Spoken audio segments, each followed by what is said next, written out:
the rate of warming that we're seeing is really unprecedented in not just human history, but in potentially the entire history of the Earth as we know it. We know how much carbon dioxide and other greenhouse gases we've produced over the last 150 years, and we know that the rising levels of CO2 in the atmosphere are because of the burning of fossil fuels from coal and natural gas. And we know also that the 1 degree of global temperature that we have seen increase since about 1850 is the result of those greenhouse gas emissions. One thing that people do notice in Canada is warming winters, and in particular how that plays out on the level of, for example, your backyard skating rink.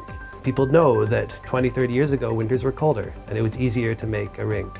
We can see that weather is getting more variables, that extremes are getting more extreme, that changes that are going on, particularly in northern Canada, are visible really right now. The observations of damage to the Great Barrier Reef in Australia are now. All of the impacts that are starting to emerge, from extreme weather events to forest fires, all of these observations are very much consistent with the predictions that climate science has been making for the last 20 or 30 years.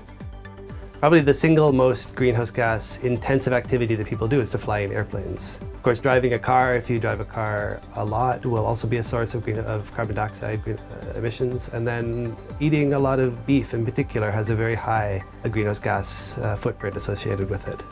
There's tremendous potential to develop and deploy renewable energy technologies like solar and wind here and in other parts of the country that would, allow us to live lifestyles that do not have the same level of greenhouse gas footprint associated with them.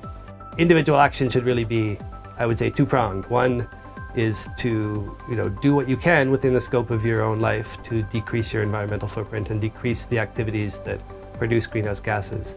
The other is really more on a high-level governmental level. We need to be telling our governments that climate change is a priority and that governments need to make decarbonizing our economy a really high priority over the coming decades. If we can get that message to them, then we could succeed in carrying out the transition to a low-carbon economy that we ultimately need in order to solve this problem.